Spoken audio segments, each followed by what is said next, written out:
Nada más para indicarles que cualquier duda la pueden hacer a través del chat de Zoom.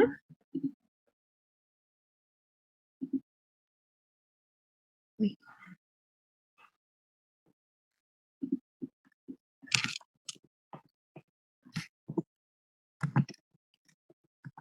a ver, un momento, por favor. Ahí está compartiendo. ¿Ya tiene permiso de coanfitrión? Disculpe. Ahí está. Ahí está, ahora sí. Ya puede encender su micrófono.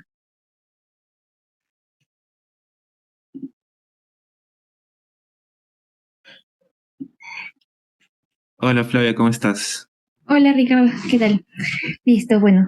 Sin más que decir, vamos a dar inicio. Voy a poner la grabación y daremos inicio al webinar. A ver. ah, Recording in progress.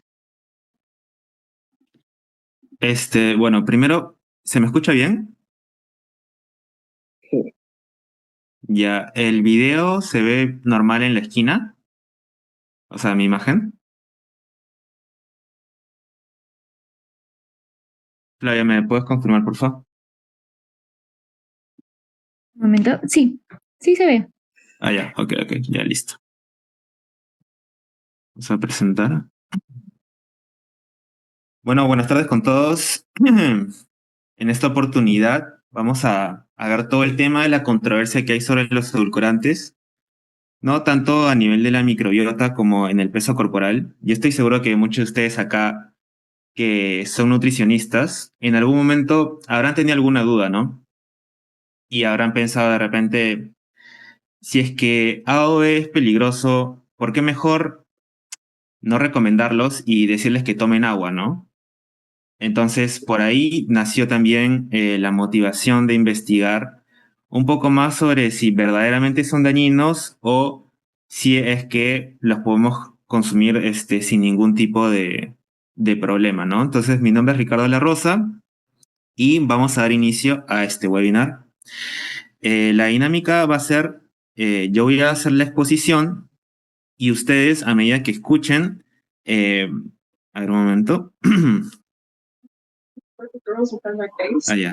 A medida que escuchen, van a hacer las preguntas, las escriben para ya al final responderlas, ¿ya? Porque si vamos interrumpiendo, puede ser que se pierda la hilación y no se entienda, ¿no? Porque he tratado de simplificar el contenido porque es un análisis bastante extenso, pero para mayor fluidez vamos a dejar las preguntas al final, ¿ok?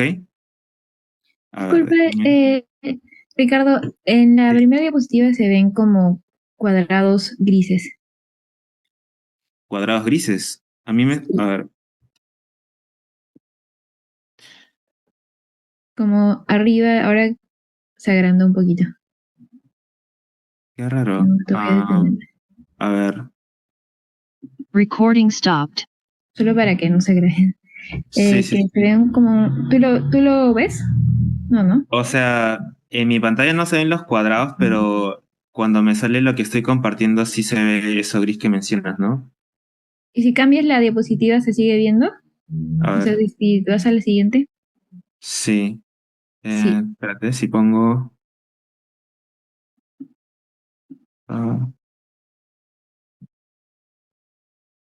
no, peor.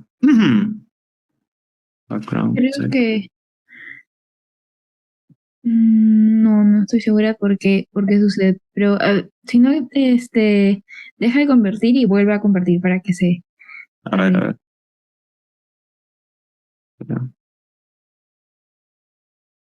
Ah, de repente le centro... Si no, pongo compartir toda la pantalla. A ver.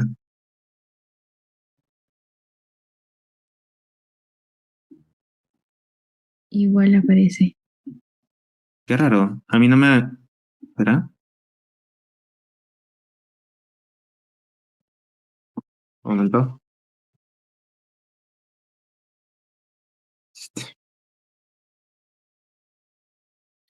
No, no sé cómo, quitar eso. Em, ¿Se puede ocultar las barras ¿te parece alguna opción para ocultar las barras de Zoom? Qué raro, no lo había visto antes. Sí, yo tampoco me había pasado esto antes. More. Mm, A ver, me voy a volver a unir. A ver si con eso se soluciona, ¿ya? ok, ya. Esperemos un momento, por favor, para evitar tener problemas en las diapositivas y volvemos a empezar.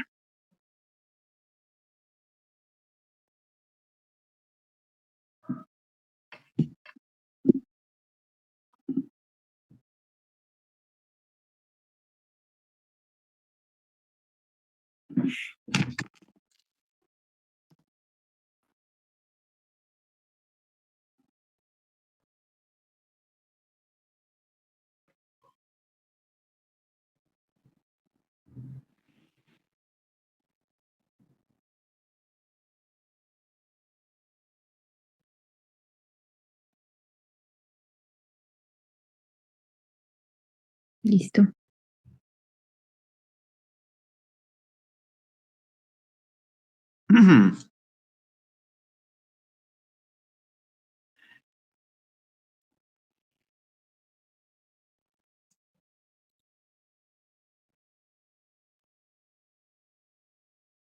Ya, ahorita no se ve ningún cuadro gris, ¿cierto? No. Ya, lo voy a...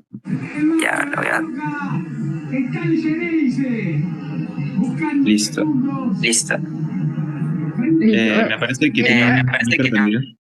Si el audio se ha duplicado, ¿de repente tienes algún otro aparato con el Zoom abierto? Ahorita no, pero ya me dejó de Ya, sonar claro, eso. ya está. Ujú. Ya está, ok. Listo. Ahora sí, voy a volver a grabar y comenzamos. Recording in progress. Ya, bueno, entonces vamos a dar inicio a la presentación. Disculpen este percance. A ver, primero hay que empezar por la ingesta diaria admisible. O sea, yo sé que muchos de ustedes probablemente en la universidad, en los primeros ciclos, les han enseñado lo que es la ingesta diaria admisible, lo que es la IECFA, para todo lo que son los aditivos alimentarios, ¿no? Porque tenemos aditivos alimentarios para muchas aplicaciones, ¿ya? Y digamos que la respuesta más simple cuando un nutricionista dice que un edulcorante es peligroso, yo simplemente le diría que, mira, mientras no te pases la ingesta diaria admisible, no pasa nada. O sea, tú le puedes dar a tu paciente la cantidad de edulcorante que desees mientras no te pases esa ingesta diaria admisible. ¿Por qué? Porque esto se ha hecho en base a diversos estudios, a diversas líneas de evidencia, y es muy difícil pasarla. Por ejemplo, en la mitad, casi toda la presentación, vamos a usar el ejemplo de lo que es el aspartame. El aspartame, digamos que es el edulcorante, uno de los edulcorantes más famosos y también controversiales por su asociación con el cáncer, ¿no? Entonces, una meta ambiciosa de este webinar va a ser convencerlos, ¿no? Si es que me prestan suficiente atención, convencerlos de que consumir, por ejemplo, bebidas con edulcorantes es tan sano como tomar agua, ¿ok? Y al final ya podemos dar lugar a algún debate, a alguna pregunta que pueda haber. Y bueno, miren, por ejemplo, para una persona que pesa 70, 60 kilos, ¿ya? Tendría que tomarse, digamos, 20 latas al día durante toda su vida, o incluso más de 20 latas de gaseosa, digamos, con aspartame por día durante toda su vida para pasarse la ingesta diaria admisible. Entonces, esto es muy poco realista porque es casi el doble de la ingesta de líquidos recomendada para las personas, ¿no? Para un hombre se recomienda más o menos 3,5 litros y para una mujer 2,5 litros. Entonces, consumir esa cantidad de gaseosa es como el doble. Entonces, ya por ahí te das dando cuenta que es un poco absurdo pasarse y decir que puede llegar a ser peligroso, ¿no? Después, a ver, un poco para dar un preámbulo y entender un poco de qué va este webinar, yo lo he enfocado por el lado de el análisis de las principales instituciones y informes que han sido publicados, ¿no? Por la OMS, básicamente, que es, digamos, el ente principal que tiene diversos, digamos, organismos que investigan los aspectos de los edulcorantes, ¿no? En este caso, hay algunos términos importantes que sería bueno que ustedes conozcan, como los criterios de Bradford-Hill, lo que es la causalidad inversa, marcadores subrogados, cómo leer forest plots, qué son los estimandos, la significancia estadística, los distintos tipos de análisis observacional y las limitaciones de los distintos tipos de estudios que existen, ¿no? Sin embargo, para esta exposición lo voy a simplificar, no es necesario que conozcan a fondo este tema, pero por ahí es importante que tengan alguna noción. Y bueno, por dónde nace este webinar también, ¿no? O sea, la OMS hace un par de años sacó un informe donde ellos mismos no recomiendan usar edulcorantes para controlar el peso. Entonces, ¿por qué vengo acá yo a decirles que los edulcorantes son saludables? Porque justamente vamos a hacer un análisis de ese informe y las propias limitaciones que tienen. Y bueno, también la propia OMS ha clasificado el aspartamo como un posible cancerígeno. O sea, lo ha metido en el grupo 2B. Entonces, un nutricionista, digamos, en su práctica diaria, ¿no? Que no se dedica, digamos, a investigar, ¿no? Porque tiene que atender pacientes, está trabajando, tiene que hacer dietas, etcétera. Lo más práctico y razonable en su posición, y la cual yo entienda perfectamente, sería decirle al paciente que tome agua, ¿no? Que acostumbre a, digamos, sabiendo que el azúcar también es dañino, si nos pasamos las calorías, etcétera, y que el edulcorante también puede ser dañino, entonces mejor decirle que tome agua y que disminuya el dulzor, no se acostumbra a comer cosas dulces, ¿no? Pero en este webinar vamos a ir un paso más allá. Y aquí va lo que les estaba mencionando, ¿no? Lo que es la clasificación como carcinógenos y lo que es la ingesta diaria admisible. ¿Ok? Tenemos acá la IARC y la IECFA, que son dos organismos de la OMS. ¿Ok? Aquí hay que entender cuál es el papel que cumple cada uno. ¿Ok? En el caso de la IARC, lo que hace es la identificación de peligro. ¿Ok? Es muy importante diferenciar entre peligro, identificación de peligro y cuantificación de riesgo. Cuando hablamos de identificación de peligro, lo que hace la IARC es, digamos, tratar de ver a profundidad cuáles son los posibles, digamos, componentes o mecanismos por lo cual, digamos, en este caso el aspartame te puede causar cáncer, ¿no? Y en base a eso, si la evidencia es muy convincente, lo va a poner en el grupo 1. Y si la evidencia es pésima y, digamos, no hay casi datos, lo va a poner en el grupo 3. Y en el intermedio está el grupo 2A y el grupo 2B. En este caso, han clasificado al aspartamo como en el grupo 2B. Ahorita vamos a ver qué es lo que eso significa. Y por otro lado, lo que sí hace la IECFA es la cuantificación del riesgo, que es la probabilidad de observar un efecto adverso por la exposición al aspartamo, ¿no? Entonces, tomando en cuenta, digamos, una gran cantidad de estudios o todos los estudios disponibles que hay, la IECFA establece una ingesta diaria admisible que por definición tú puedes consumir todos los días de tu vida sin observar un efecto adverso apreciable. Y en este caso la ha establecido entre 0 a 40 miligramos por kilo para lo que es el aspartame.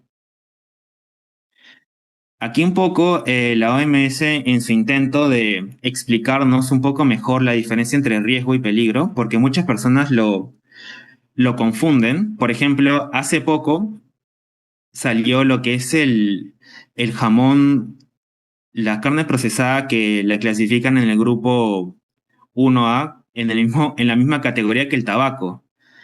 Y entonces eso puede confundir a las personas en el sentido de que claramente consumir carne procesada no, digamos, aumenta tu riesgo de cáncer al mismo nivel que el tabaco. No, son cosas distintas. El riesgo es distinto, pero la certeza de que causa cáncer es la misma.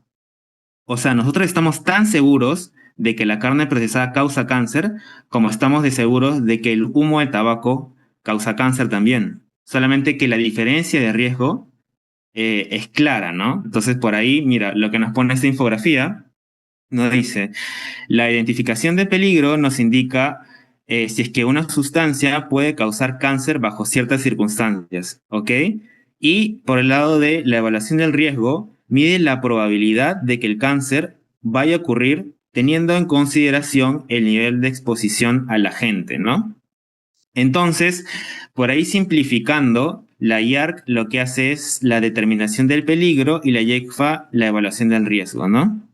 Entonces, el peligro identifica que el humo de tabaco causa cáncer como el grupo 1 y el riesgo, la evaluación de riesgo indicaría, digamos, la probabilidad de desarrollar cáncer bajo un nivel de exposición. En este caso, por ejemplo, el número de cigarros fumados.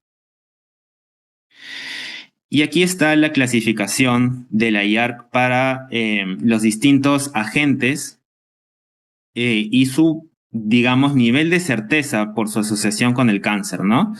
Tenemos el grupo 1 que les había comentado, donde la interpretación es que hay suficiente evidencia de que causa cáncer en humanos. Aquí tenemos al tabaco, la radiación, el consumo de bebidas alcohólicas. Ya en el otro extremo, en el grupo 3, tenemos tomar café, consumir paracetamol. Digamos, aquí hay claramente una evidencia inadecuada en humanos y tampoco hay evidencia en animales experimentalmente hablando, ¿no? Y en el intermedio tenemos el grupo 2A y 2B, ¿no? En el grupo 2A es donde todavía tenemos un poquito más de certeza que el grupo 2B, pero un poco menos que el grupo 1. Aquí tenemos, entre otras cosas, por ejemplo, cocinar a altas temperaturas, el consumo de carne roja o trabajar de noche, ¿no? Esto nos da digamos, es probable que cause cáncer. Y ya un nivel menos de certeza es posible que cause cáncer, sería el grupo 2B. Y aquí tenemos, digamos, lo que es una exposición a ser barbero por el tema de los implementos que usan, la exposición a gasolina, y acá la evidencia es limitada en humanos y es más que insuficiente en animales, ¿no? Justamente aquí en el grupo 2B es donde han puesto el aspartame. Entonces ya van entendiendo un poco por dónde van los tiros. O sea, de momento, lo que ustedes entienden hasta acá es que no hay evidencia convincente de que el aspartame cause cáncer. ¿Ok? ¿Y cómo es que la IARC tiene este tipo de razonamientos, ¿no? ¿Cómo los clasifica en cada grupo?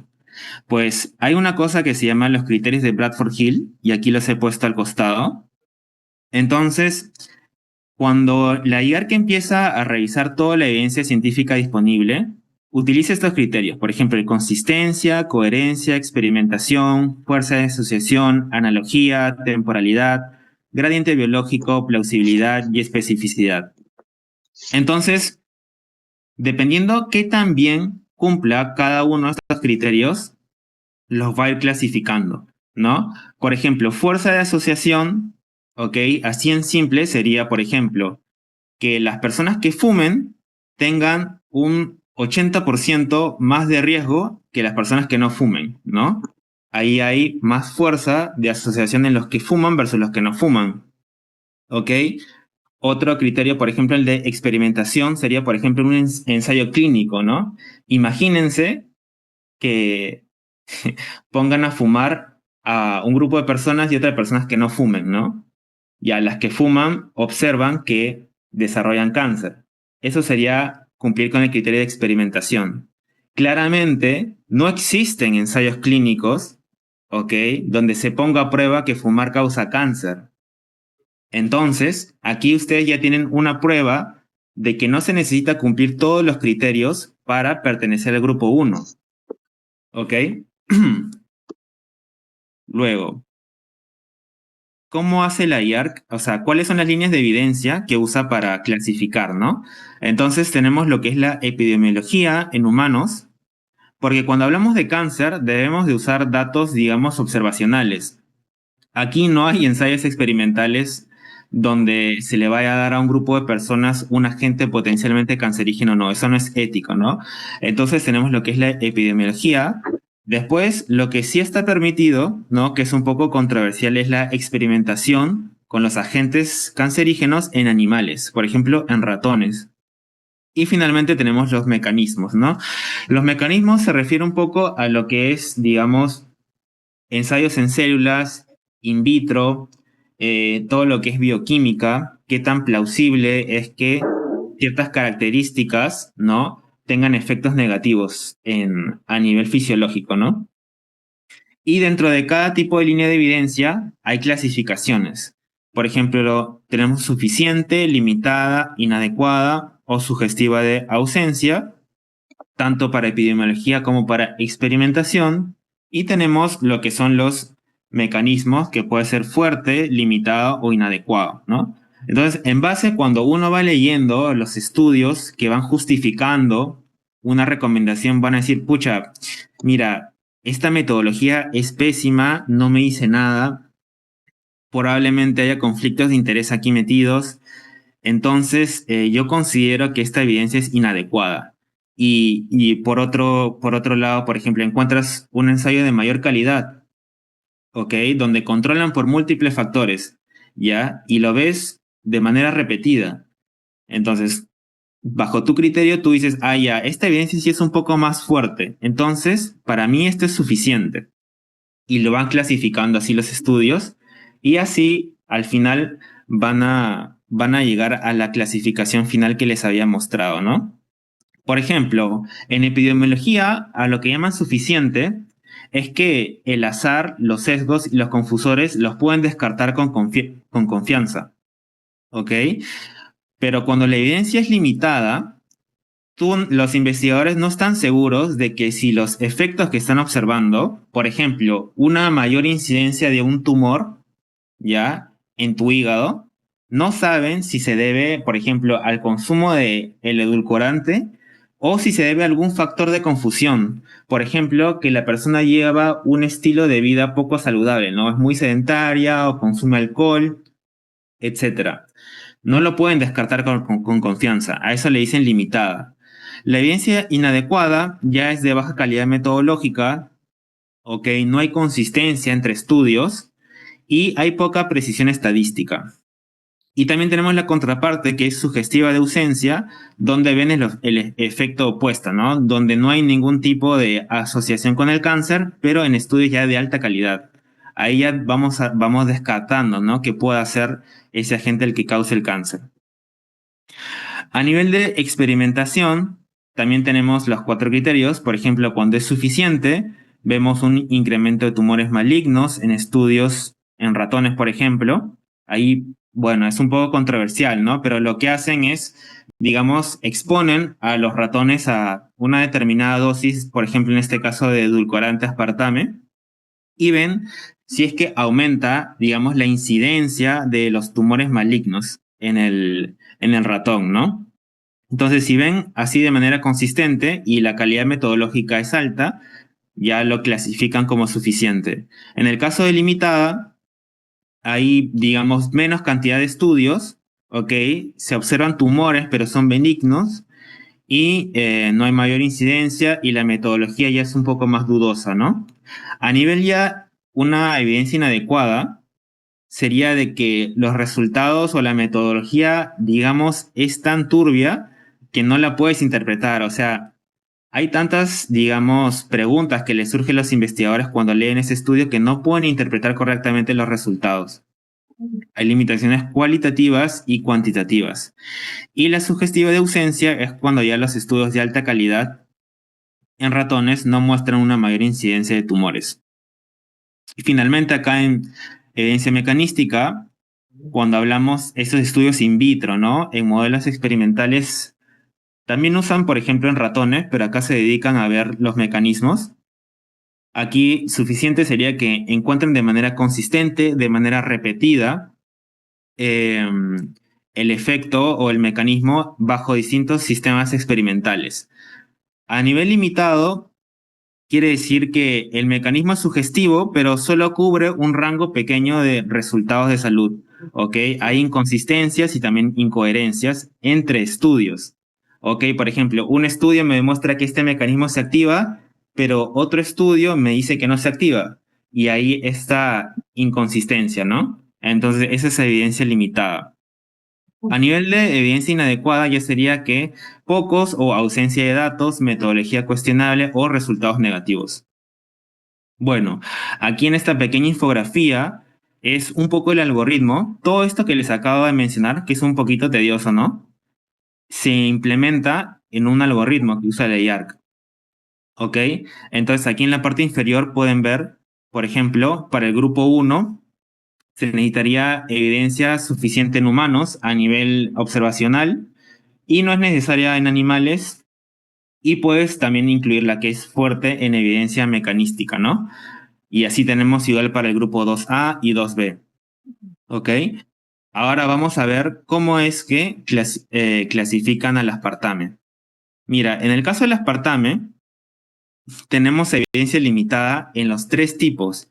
O sea, a nivel epidemiológico, a nivel experimental en ratones o a nivel de mecanismos, todo es limitado. ¿Ya? ¿Y a qué se refieren? Por ejemplo, en epidemiología, eh, la evidencia limitada es para el cáncer de hígado, ¿ya? Porque mira, evaluaron un montón de tipos de cáncer, ¿ya? Y solo encontraron para el hígado. No es que solamente encontraran para el hígado, sino que solo habían 3 estudios que evaluaban para el hígado. Y no midieron aspartame directamente, midieron bebidas edulcoradas. O sea, las bebidas edulcoradas no solamente tienen aspartame, sino que también tienen otros compuestos. Pero decidieron usarlas como un indicador, ¿no? Y después había evidencia inadecuada para otros tipos de cáncer.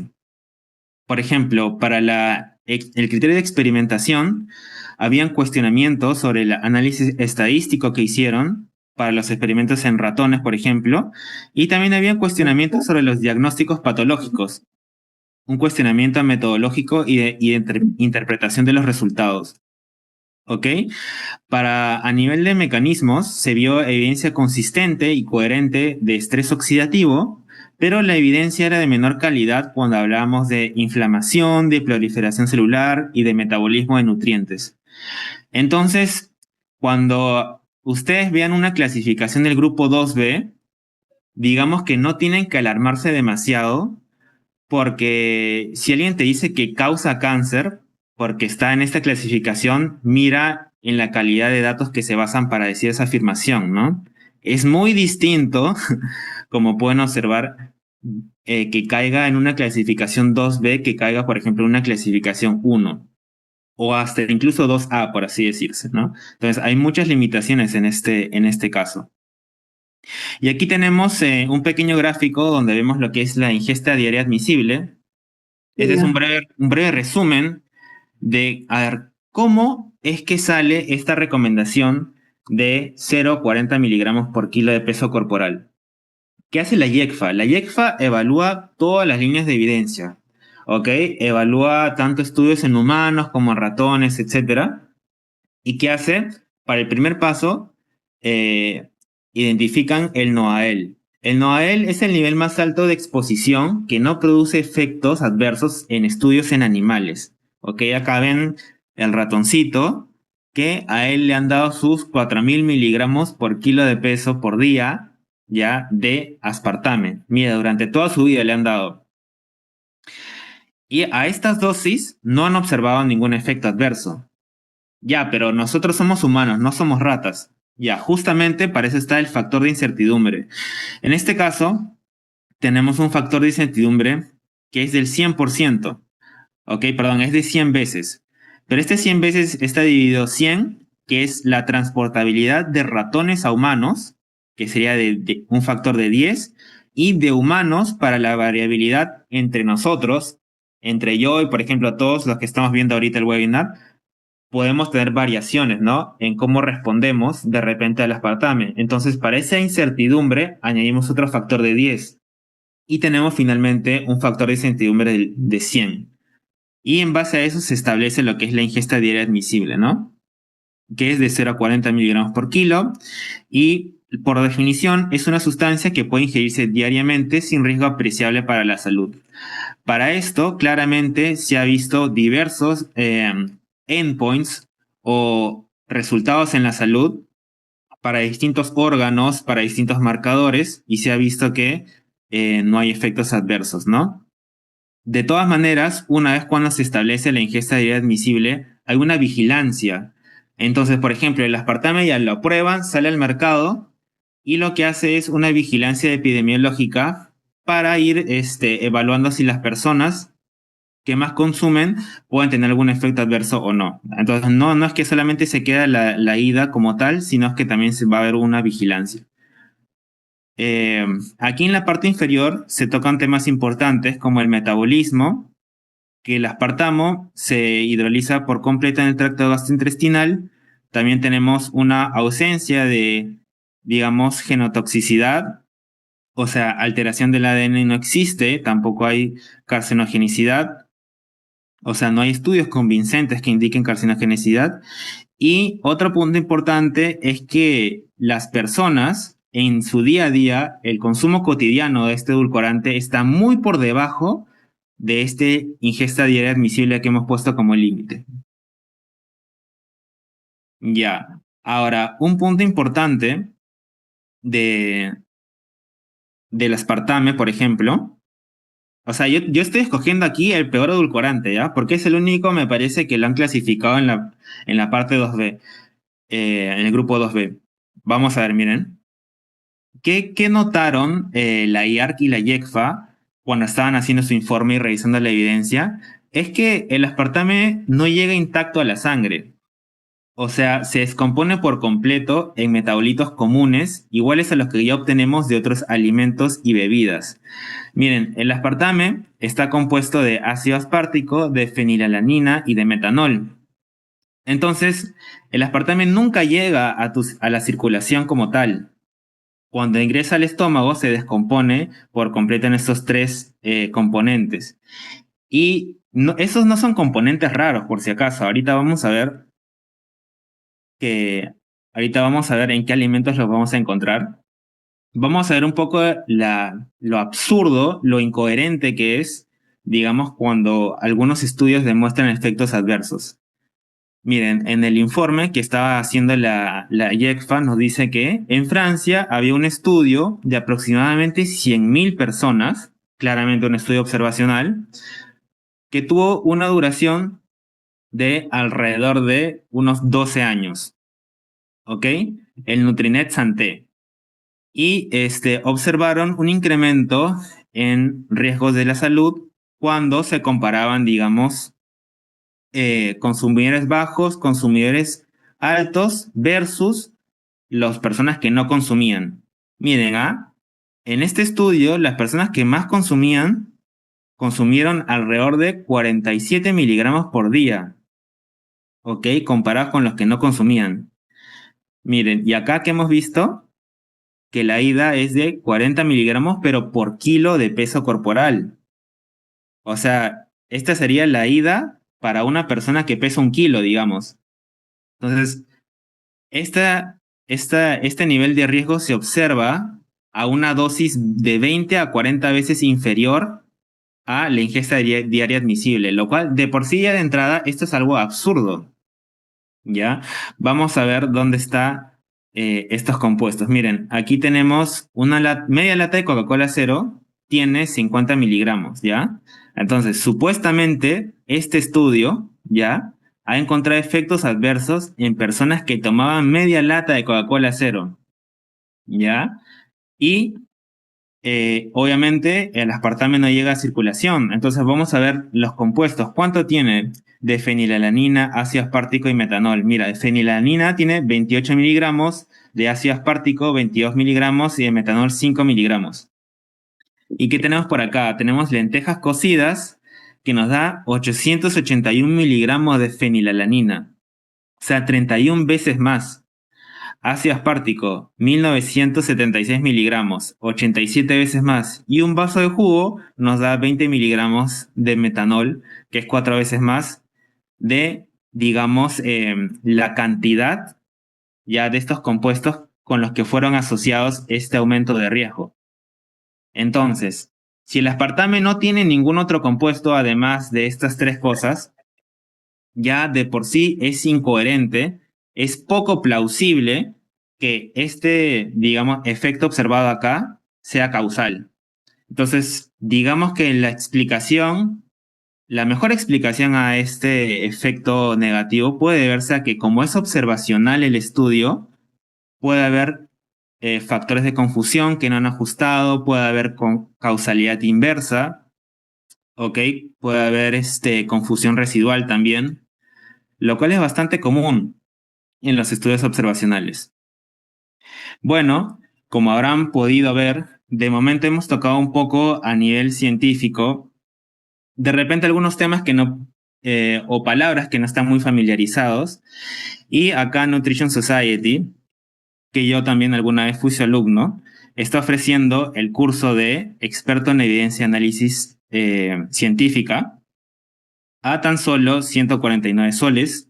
Antes lo estaba, o sea, mira, si ustedes ven este curso que lo van a poner en anuncios, lo van a encontrar a 249 soles. Pero si lo compran a partir del webinar, escaneando el QR claramente, lo van a poner de oferta. Entonces, vimos oportuno colocar esta oferta porque consideramos que a día de hoy es muy importante de que los nutricionistas se formen en la interpretación de evidencia, ¿no? Este es un pequeño corte comercial donde yo personalmente les recomendaría bastante que si ustedes son profesionales de la salud y en medio de toda esta desinformación que puede existir, ¿no? En redes, esta es una buena forma de que ustedes puedan discernir entre lo que es verdad y lo que es falso.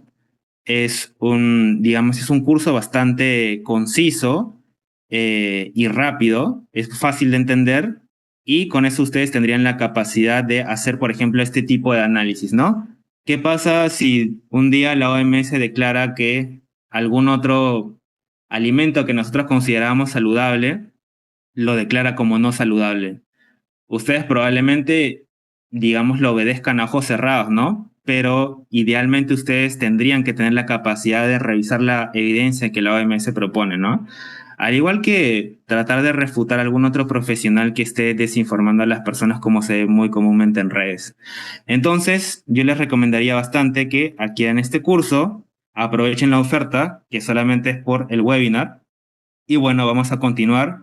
Y también hay una promoción especial que se va a ofrecer para los que se queden hasta el final del webinar. Bueno, ya vimos un poco lo que es el informe del Instituto Internacional para la Investigación del Cáncer, que es la IARC. Vimos, digamos, la calidad de evidencia en la que se apoyan para decir que causa cáncer el aspartame, pero la propia OMS es bastante justa y lo ha clasificado en el grupo 2B, donde no hay mucha confianza de decir que causa cáncer. Y también la IECFA hemos visto todo el proceso que lleva a cabo para establecer la ingesta diaria admisible, digamos, todos esos factores de incertidumbre para evitar que las personas tengan algún efecto adverso y, y ver lo poco plausible, lo poco probable que es que una persona, digamos, se enferme a dosis habituales, ¿no? Entonces, por último, vamos a revisar este informe, que es el más actual y el más controversial, donde nos dice, miren, la OMS propone que no se utilicen los edulcorantes sin azúcar como medio para controlar el peso o reducir el riesgo de enfermedades no transmisibles. Recomendación condicional. Bueno, aquí ya hemos tocado un poco lo que son los tipos de estudio. La OMS en su informe lo divide en dos, ¿no? Estudios clínicos aleatorizados y los estudios observacionales. ¿Ok? En otras palabras, la OMS hace dos tipos de análisis. Analiza los estudios experimentales en personas, ¿ok? Y también evalúa los estudios observacionales a largo plazo, ¿no? Entonces, aquí no es que los estudios observacionales no sirvan para nada, sino que de alguna manera complementa los ensayos clínicos porque tiene una mayor duración y tiene mayor potencia estadística, ¿ya? Entonces, nos ayuda a ver, digamos, resultados en la salud más importantes. A qué me refiero? Por ejemplo, en un ensayo experimental, tú no puedes ver si una persona desarrolla diabetes o no, porque eso dura años, ¿no? O que tenga enfermedad cardiovascular o cáncer, porque Para empezar, el ensayo clínico aleatorizado cuesta mucho. Cuesta miles, millones de dólares realizar un ensayo clínico aleatorizado, un ensayo experimental. Entonces, imagínate hacerlo que dure años. No es viable, no es económicamente viable. Por eso están los estudios observacionales. Y bueno, en los estudios clínicos aleatorizados lo que se usa son, digamos, marcadores intermediarios. Por ejemplo, si tú no vas a ver diabetes tipo 2, lo mejor que puedes hacer, ok, a corto plazo es ver, por ejemplo, hemoglobina glicosilada, ¿no? Tú no puedes ver, por ejemplo, arteriosclerosis a corto plazo o enfermedad cardiovascular, y lo mejor que puedes hacer en un ensayo experimental es ver el colesterol LDL. A eso es lo que me refiero cuando digo marcadores subrogados, marcadores intermediarios de enfermedad, los cuales, digamos, se asocian de manera causal con estos desenlaces, ¿no? ¿Y qué nos dice, por ejemplo? Aquí tenemos que en los ensayos a corto plazo, los mediadores aparecen como neutros o favorables. O sea, por ejemplo, si se ve una pérdida de peso de 700 gramos, se ve un menor, digamos, IMC menos 0.14 kilogramos por sobre metros al cuadrado, se ve también una menor ingesta energética y se ve una menor ingesta de azúcares. Y todo esto a nivel experimental. ¿Y qué se observa a nivel observacional? A nivel observacional, lo que se ve es lo preocupante. Esto es lo que llama la atención. Se ve más obesidad, se ve más diabetes, se ve más mortalidad por todas las causas, se ve más enfermedad cardiovascular. Entonces, esto lo puede preocupar a uno, que no es, digamos, que no conoce mucho de metodología. Esto de aquí ya es suficiente para no recomendar los edulcorantes, ¿no? Pero ¿qué pasa? Hay algo que se llama causalidad inversa, ¿ok? En los estudios observacionales tenemos, perdón, allá. Tenemos esto que se llama causalidad inversa, donde no logran capturar la causa real. En otras palabras, miren, digamos que las personas que consumen edulcorantes no son las personas que de base ya son las más saludables. Por ejemplo, digamos que yo tengo prediabetes por ahí, tengo un estilo de vida muy poco saludable, soy sedentario, ¿ya? Y entonces yo voy al médico, el médico me dice, pucha, estás en riesgo de desarrollar diabetes, de desarrollar enfermedades, mejor empieza a cuidar tu dieta. Así que agarro y empiezo a consumir edulcorantes. Pero obviamente esto no es suficiente, ¿no? El edulcorante no es una medicina mágica. Y lo que va a pasar es que como no me termino de cuidar bien, termino desarrollando la enfermedad crónica, ¿no? Pero ¿qué pasa con el estudio observacional? El estudio observacional solamente captó la temporalidad desde que empecé a consumir edulcorantes. Entonces ellos capturan, consumí edulcorante y después desarrolló diabetes. No, lo que pasa es que mi riesgo de desarrollar diabetes me llevó a consumir edulcorantes y posteriormente, como no me protege del todo, desarrollé igual diabetes. Entonces no fue culpa del edulcorante, fue culpa de que yo de por sí ya tenía un, digamos, estilo de vida poco saludable, malos hábitos, etc. Eso es lo que no captan los estudios observacionales. Y una manera de solucionar eh, esta problemática es hacer, por favor, no hagan dibujos en la presentación. Ahorita no sé cómo borrarlo, pero no. Ya, por favor, no hagan dibujos en la presentación que me distrae. Tenemos los análisis prevalentes de cambio y de sustitución. ¿Ok? Entonces, dentro de los estudios observacionales no está todo perdido. ¿Ok? Hay una forma de ver si los efectos que observamos se deben a causalidad inversa o no. Entonces, lo que hizo la OMS es el análisis prevalente. ¿De qué trata? De que, por ejemplo, a un grupo de personas simplemente les pregunta en el día 1, ¿consumes edulcorante sí o no? Ya, sí, bien, te clasificamos acá, ¿no? Ya, te clasificamos acá. Y después, por ejemplo, a 20, 10 años, les vuelven a medir si es que desarrollaron diabetes o no. ¿Ok? Es, digamos, el análisis más simple. Después tenemos el análisis de cambio, donde no solamente se le hace la pregunta al inicio si es que consumía o no, sino que a través del tiempo se le vuelve a hacer otras encuestas. Entonces, para ver si aumentó su consumo de edulcorantes o si disminuyó su consumo de edulcorantes. Entonces, si sabemos si es que cambió su ingesta, también podemos saber si es que aumentó o disminuyó su riesgo en ese tiempo. ¿Ya? Y también tenemos el análisis de sustitución. El análisis de sustitución se puede decir que es el que responde mejor la pregunta de ¿cuál es el efecto estimado en la salud si se sustituye una porción diaria de bebida azucarada por una bebida con edulcorantes? ¿No? Con un análisis estadístico se logra ver qué es lo que hubiese pasado si se sustituye esta bebida azucarada por bebida con edulcorante. ¿Y qué es lo que observamos? Bueno, observamos lo opuesto que encontró la OMS. Miren, este es un artículo que básicamente se hizo para eh, darle a entender a la OMS que su análisis pudo haber estado sesgado, ¿no? Por este tipo de factor de confusión. Podemos ver que para lo que es el peso corporal, eh, para el análisis prevalente, se observó que no hubo resultado, pero para el análisis de sustitución sería un factor protector, ¿no?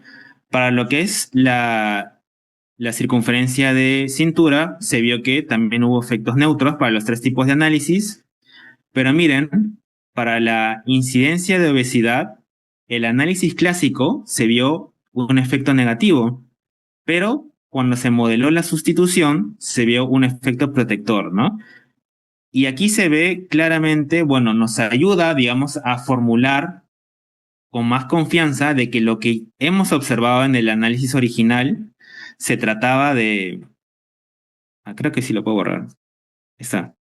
Se trataba de causalidad inversa. Miren, lo que pasa con la diabetes tipo 2. El análisis de la OMS te botaba un efecto negativo, pero los análisis de cambio y de sustitución un efecto neutro. Esto es lo que es un forest plot. Esto se le llama un forest plot. Básicamente, si cae del lado derecho, es un efecto adverso y del lado izquierdo, un efecto protector. Y si cruza la línea del centro, es neutro, ¿no? Como pueden ver, aquí en la mortalidad, digamos, por enfermedad cardiovascular, el análisis de la OMS te botó un efecto adverso y el de sustitución un efecto protector. Ya. Eso por un lado, ya. Entonces, ya concluimos con los estudios observacionales. Vamos a pasar a los ensayos clínicos. A ver. Ya. Los ensayos clínicos que hizo la OMS nos mostraron que hubo un efecto protector, o sea, una disminución de peso en las personas que consumían edulcorantes, pero el problema es cómo englobaban a los estudios. ¿Ok? Digamos, para no adentrarnos mucho en el tema y ser muy específicos, es que había diferencias metodológicas en los estudios incluidos, ¿ok?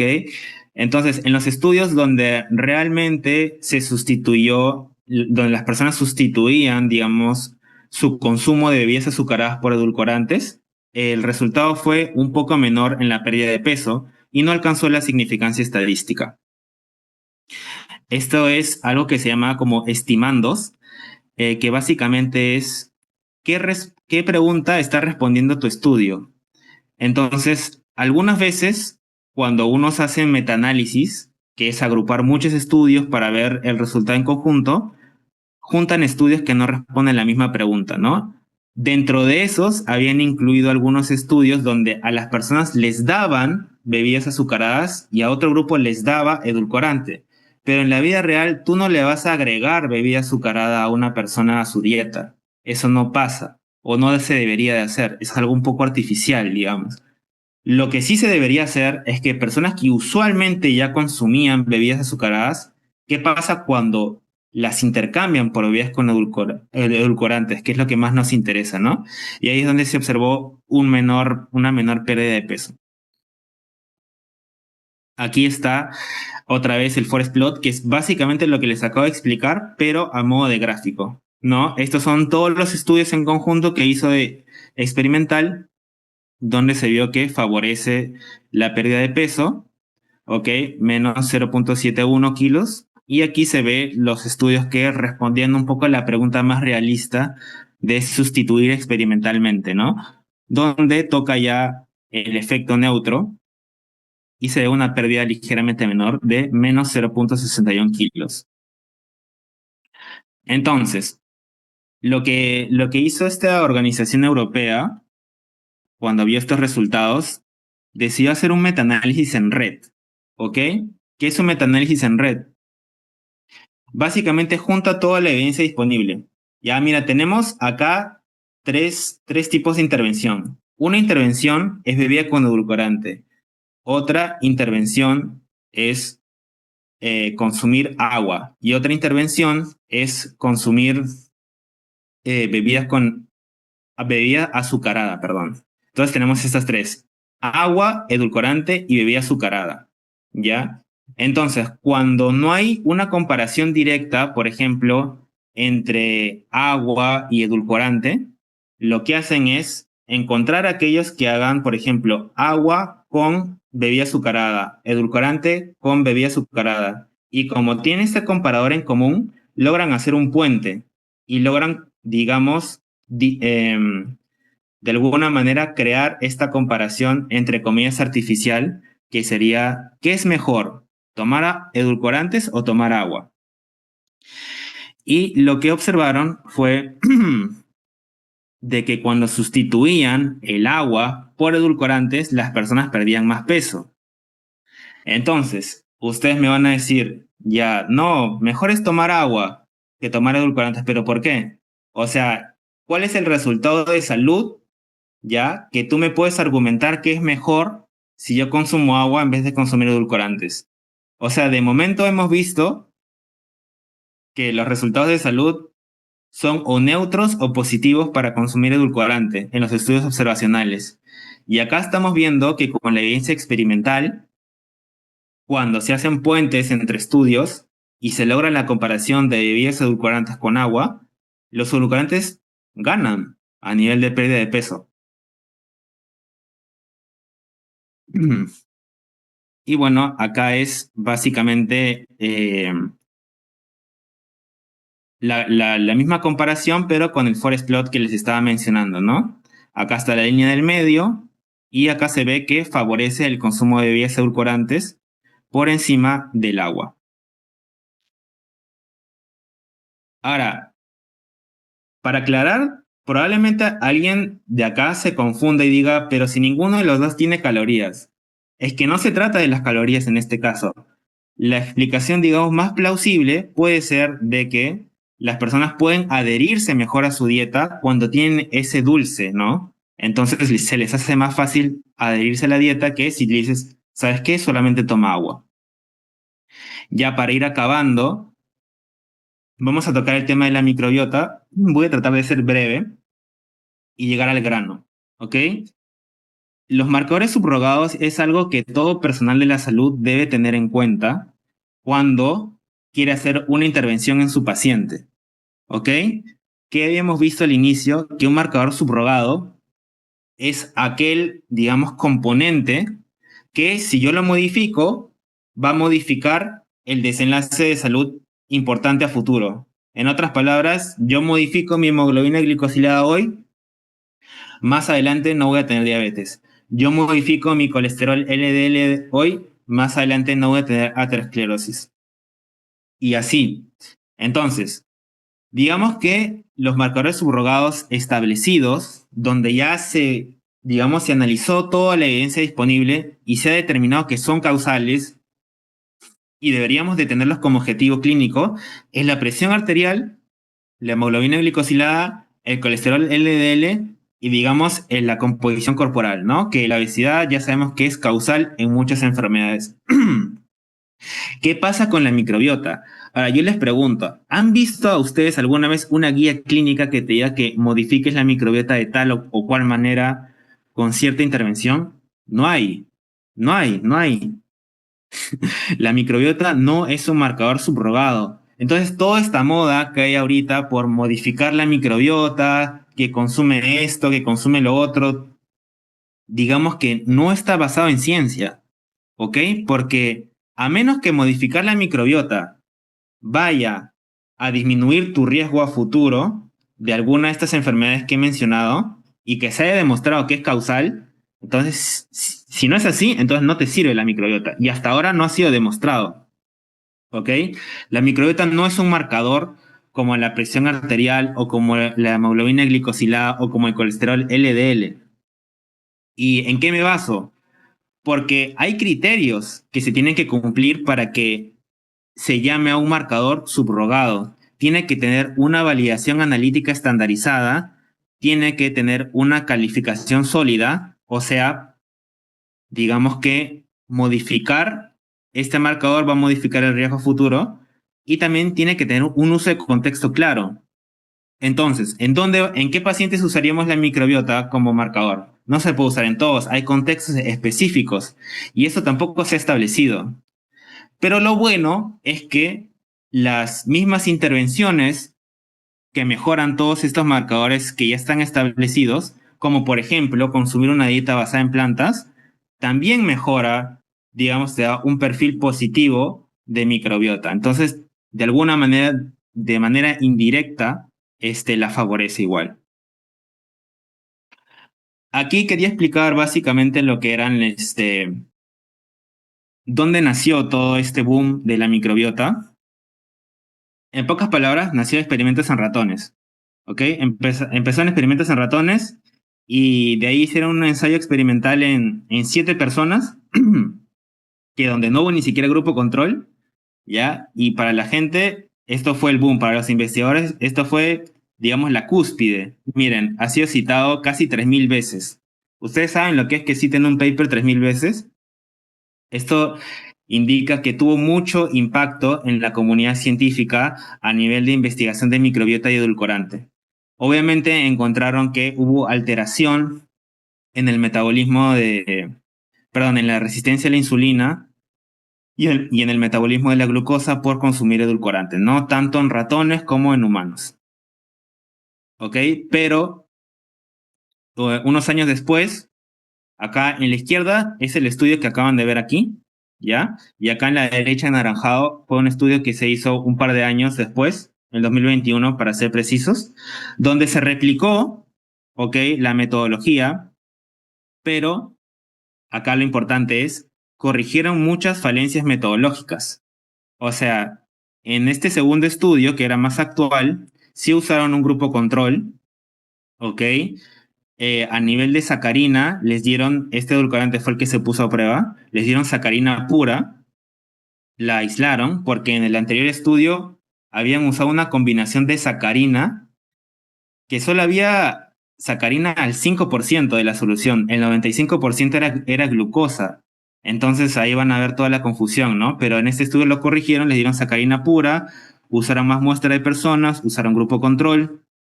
Eh, a los ratones, en el caso de los ratones, sí les dieron una dieta adecuada y se mejoró todo lo que es la comparación, ¿no?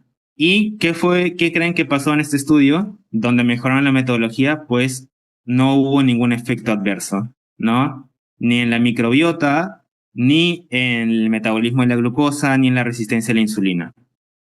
¿Ya? Entonces toda esta bulla que causó este paper que fue muy citado, digamos que ya fue refutado.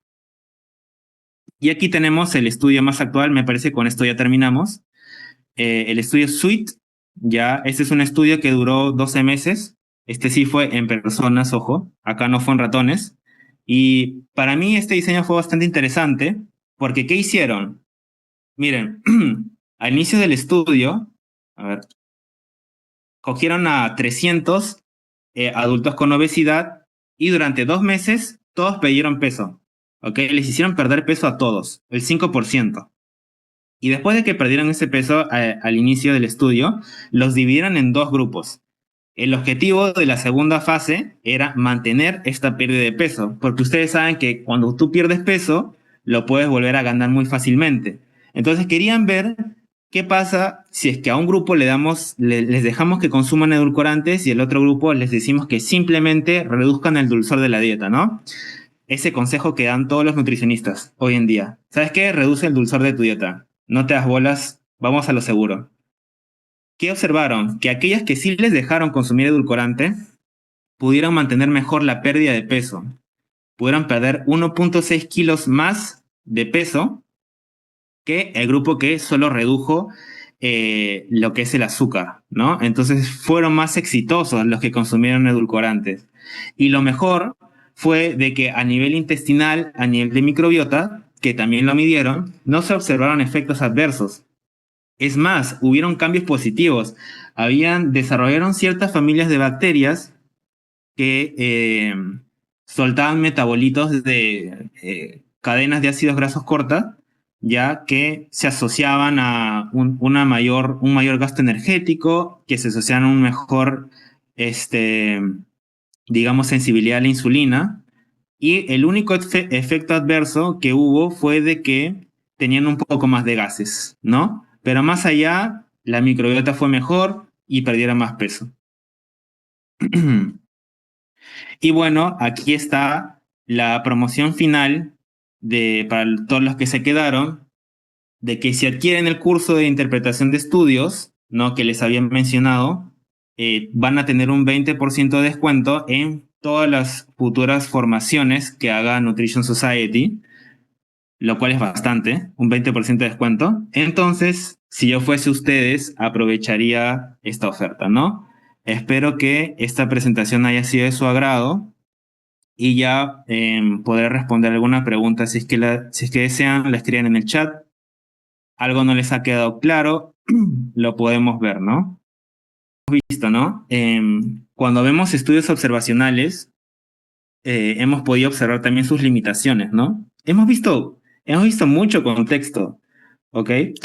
Y los estudios observacionales que no hacen los ajustes adecuados, que no tienen una metodología adecuada, son los que muestran efectos adversos. Pero cuando se corrige eso, los edulcorantes parecen no tener efecto adverso y a nivel experimental pueden ver que tiene mejores resultados comparados con consumir agua y también, a ver, déjeme poner la otra diapositiva. Y también tiene efectos positivos a nivel de la microbiota, ¿no? Cuando las comparan con la intervención de dejar el azúcar simplemente.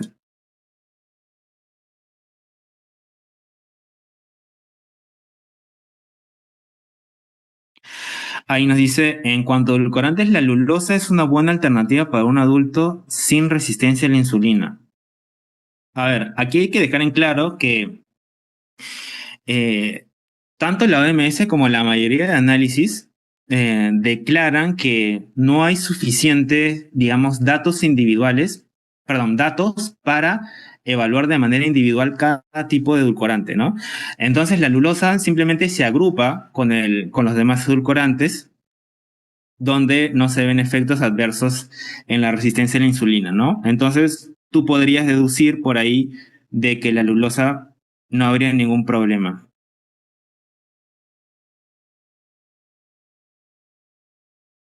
Y bueno, también quisiera dar las gracias a Piero por darme este espacio, por confiar en que esta presentación iba a salir bien y poder enseñarles un poco sobre lo que es los edulcorantes, ¿no? Y toda esta controversia que muchos pueden tener. Es cierto que los edulcorantes son en parte responsables de la inflamación.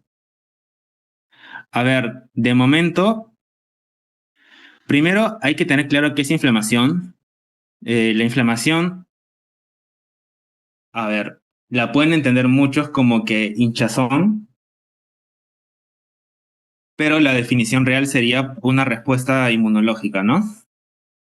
La manera como te respondería de manera precisa sería, la inflamación no es un marcador subrogado de enfermedades, así que no deberías preocuparte por la inflamación. Ese en primer lugar. Y en segundo lugar, los edulcorantes no causan inflamación.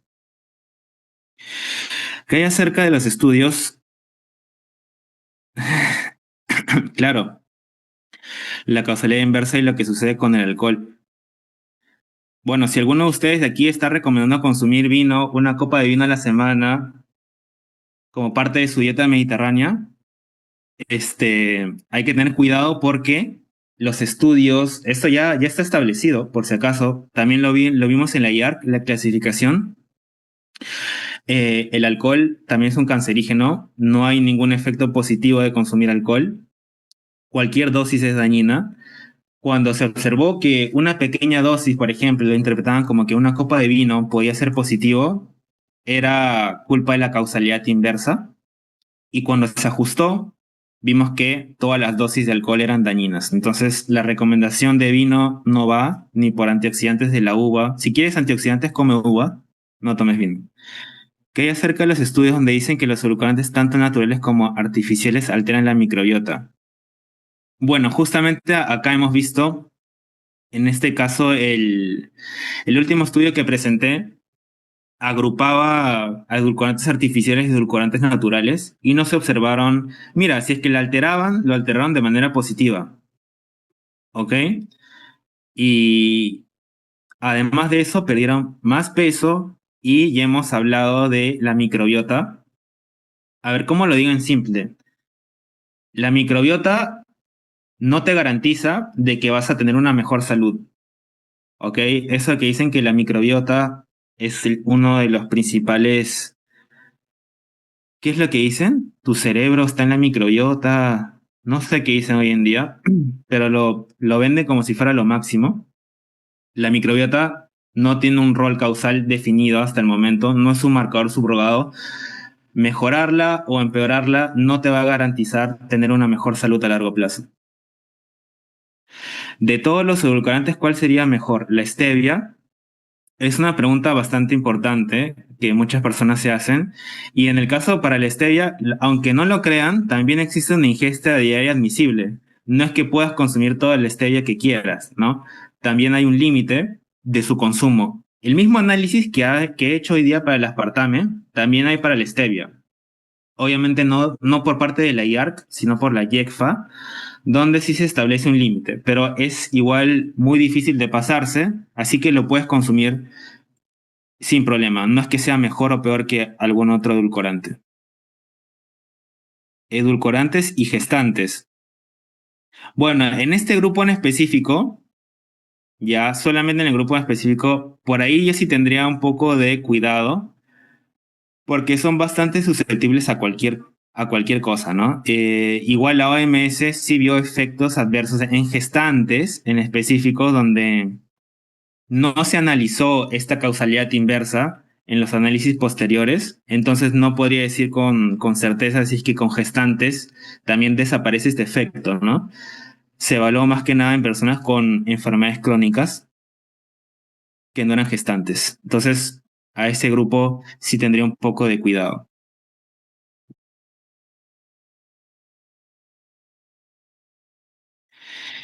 Diana dice, hola Ricardo, consulta, ¿qué tipo de estudio experimental me recomiendas para hacer una investigación para tesis de pregrado relacionado a este tema de la microbiota en Perú? Gracias de antemano.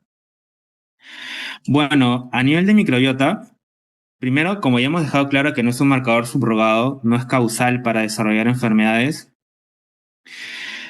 Dicho esto, yo te diría que la microbiota, por la única razón que es interesante, es por los metabolitos que puede producir, ¿no? Estos ácidos grasos de cadena corta o diversos metabolitos, ¿no? Entonces, si tú puedes, por ejemplo, dar intervenciones, algún tipo de dieta, ¿no? Puedes comparar la dieta peruana habitual, ¿no? Prueba esto, mira, dale anticuchos a un grupo de personas y dale de repente, hay anticuchos plant-based y vas a ver y si puedes evaluar la microbiota de alguna manera, la evalúas, pero también los metabolitos que producen, ¿no? Y haces la comparación, ¿no? Por ahí es algo que se me ocurre. Tampoco aquí soy un experto en microbiota. Entonces sabemos que los edulcorantes son importantes en el uso en distintos planes de alimentación, pero ¿es posible su uso en un lazo prolongado con una dieta? ¿O solo se recomiendan para distintas enfermedades como ayuda en contra de uso excesivo o prolongado del azúcar? Claro, eh, digamos que los edulcorantes tuvieron un propósito que era ayudar en la reducción del consumo de azúcar, ¿no? O sea, cuando la OMS empezó con la recomendación de que menos del 10% de tu ingesta energética diaria provenga de azúcares, ya, la industria alimentaria se puso las pilas y empezó a hacer experimentos con edulcorantes, ¿no? Y ahí empezó su desarrollo. Entonces, en los experimentos donde se desplaza el consumo de azúcar es donde se observa el beneficio. Digamos que el beneficio no es tan notorio cuando no estamos desplazando nada, ¿no? Eso es uno. Y después, yo creo que no habría ningún problema su uso prolongado, ya que por definición la ingesta diaria admisible está para toda la vida, todos los días de tu vida, ¿no? Así es como se ha planteado y así es como se hace la vigilancia epidemiológica. Es el segundo cerebro y el tercer cerebro también. La microbiota no se incluye como marcador porque no hay estudios concluyentes o porque definitivamente no es determinante. No, porque no hay estudios concluyentes. Y es más, no solo que no hay estudios concluyentes, sino que es muy variable. O sea, entre personas la microbiota varía un montón. Y no solo que entre personas, sino dentro de la misma persona también puede variar de un día para el otro, por cambios de ánimo. Hay un montón de factores que pueden alterar la microbiota. Entonces es más difícil usar, por ejemplo, el criterio de especificidad para saber si este cambio me va a conllevar a un resultado de salud determinado, ¿no? Definitivamente, cuando tú lees las discusiones de los estudios que evalúan microbiota, siempre dicen hace falta más estudios que diluciden mejor los mecanismos por los cuales la microbiota puede ejercer ciertos efectos, ¿no? Definitivamente no es determinante, ¿no? O sea, no es que ahorita no es un marcador y nunca lo va a ser, puede que lo sea, pero de momento no lo es y si te venden que la microbiota es lo máximo, no hay evidencia que lo respalde a la actualidad. El monk fruit también es recomendado. Todos los edulcorantes artificiales y naturales bajo la ingesta diaria admisible los puedes consumir. El monk fruit también tiene una ingesta diaria admisible que ha sido evaluada por el comité de la OMS, la IECFA. En cuanto a la recomendación de no usar edulcorantes en menores de 10 años con obesidad, no, en menores de 10 años con obesidad, idealmente, a ver, claro, los estudios que estoy mostrando de momento son en adultos, no, estos grupos etarios específicos que me mencionas como embarazos o niños menores de 10 años, no he evaluado este caso en específico. Te podría dar una respuesta si me escribes un mensaje al privado o al equipo de Nutrition Society. La voy a anotar y para ver si te puedo dar una respuesta más informada. Pero por precaución podemos decir que no. No hay que darles. Solamente por la incertidumbre que tenemos de momento. ¿Cuál sería la cantidad diaria recomendada de edulcorante? Depende de cómo lo consumas. Si lo vas a consumir en bebidas que ya compras, puedes consumir, me parece, hasta 12 latas de gaseosa.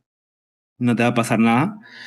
A nivel de sobres, serían muchos sobres. Yo te diría que no te preocupes por el consumo de los edulcorantes comerciales que encuentras en los supermercados, porque está planeado para el consumo habitual de las personas. Es muy poco probable que se pasen los límites. Sí, es muy poco probable, es muy poco plausible que se pasen los límites. Y puedes consumir sucralosa, aspartame, monk fruit sin ningún problema. Claro, 4 miligramos por kilogramo de peso es para el caso del aspartame en específico. Gracias a ti, María. Gracias, Mayra. La microbiota no se incluye como marcador porque no... Ayer lo... Ahí está. Gracias, Ricardo, por ayudarme. No cumple con los criterios para ser marcador subrogado según los 3 criterios propuestos por el Instituto de Medicina. Claro.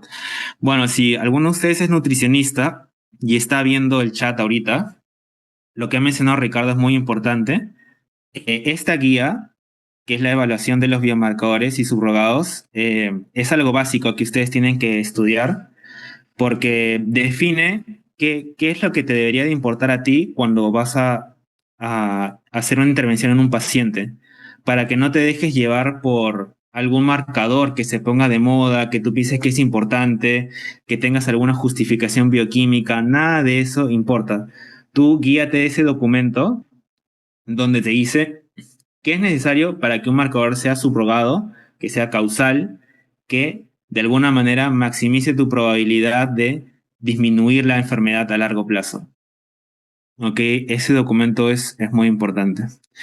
Gracias, Ricardo. O sea, podría ser comparar los metabolitos producidos con una dieta plant-based versus una dieta típica peruana. ¿A eso te refieres? Claro, me parece muy interesante. Coge cualquier alimento que sea, digamos, de la dieta habitual peruana, idealmente de origen animal, y con su versión plant-based lo puedes comparar y los metabolitos que se desarrolle por la microbiota, ¿no? Porque acuérdate, Diana, que no es que la microbiota es lo que importe, sino los metabolitos son lo que al final ejercen los efectos a nivel, por ejemplo, de resistencia a la insulina, metabolismo de la glucosa, etcétera. ¿Por qué creerías que la OMS causó tanto revuelo? Alarmó a todos. No, o sea, no lo veo, digamos, mal. Su análisis es bastante coherente si es que asumes que ellos no conocen o no emplearon un análisis de sustitución. Mira, si no existieran los análisis de sustitución, yo le crearía a la OMS y no usaría edulcorantes. Pero para eso está la ciencia, ¿no? Eh, Otros investigadores, al igual que yo, sí tuvieron, digamos, los medios, el conocimiento suficiente para hacer este modelamiento estadístico nuevo y determinar de alguna manera que la causalidad inversa era lo que daba estos resultados negativos, ¿no? Entonces, no es que la OMS causó el revuelo por causarlo, sino que de repente sus investigadores no tenían noción de cómo emplear estos otros modelos estadísticos. ¿Existen diferencias entre el impacto sobre la microbiota entre edulcorantes naturales y artificiales? Probablemente, Luis. De momento eso no he leído la comparación entre distintos tipos de edulcorantes y microbiota. ¿Las cantidades de miligramos de edulcorantes artificiales vienen en su presentación comercial o no está disponible? Eh, Miren, acá en la primera diapositiva, para el caso del aspartame, sí te daban, por ejemplo, mira, en el caso de sachets, podías consumir hasta 97 sachets, eso equivaldría a lo que es la ingesta diaria admisible, 40 miligramos por 60 kilos, equivaldría a 97 sachets, ¿no? Habría que ver por ahí cuál serían las otras equivalencias. Pero me parece que si tú le preguntas a la inteligencia artificial, es una pregunta bastante sencilla, ¿ah? No es que se esté inventando algo. Hazme la equivalencia de este edulcorante que quiero consumir a la versión comercial y te lo puedo hacer, ¿no? De momento ahorita no lo tengo a la mano.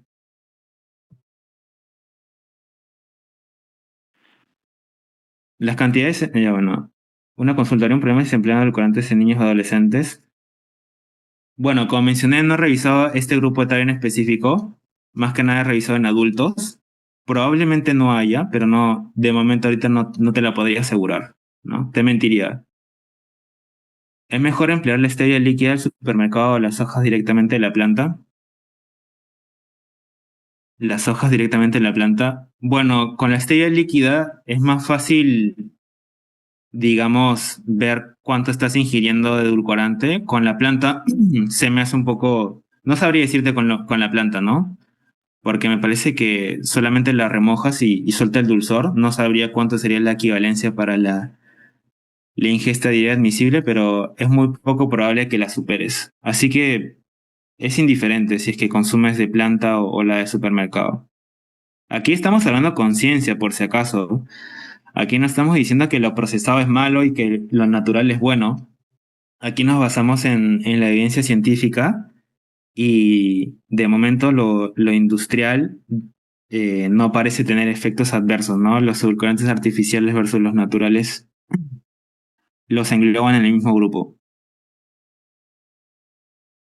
Bueno, Josué, como acabo de mencionar, yo recomendaría en la práctica lo que es Splenda, los edulcorantes más baratos que encuentras en sachet, es la sucralosa.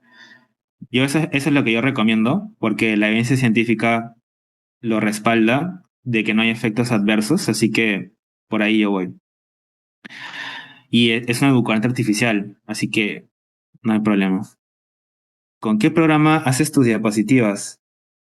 Ah, mira, bueno, con Canva y algunos conceptos complejos donde han visto, porque pen- iba a ser un poco tedioso que les muestre imágenes solamente de los estudios con sus propios gráficos, etcétera. Entonces en Notebook LM me hace los gráficos un poco más interactivos. Gracias a ti, Mayra. Gracias a ti por invertir tu tiempo, ¿no? Un domingo a aprender un poco más sobre este tema que causa controversia. Porque algunos edulcorantes como la stevia tienen la stevia como su único ingrediente y las otras lo combinan con otros productos como maltodextrina. O sea, la maltodextrina me parece que es un antiglutinante que hace que no se ponga compacto, en este caso la sucralosa, y simplemente te ayuda a eso, ¿no? Que no se endurezca. Y de por sí la maltodextrina no tampoco es que tenga un efecto adverso y usan poquita maltodextrina. No tiene efectos adversos en la salud a esas dosis. Gracias a ti, Lilet. Gracias por invertir tu tiempo también en aprender un poco más. Y espero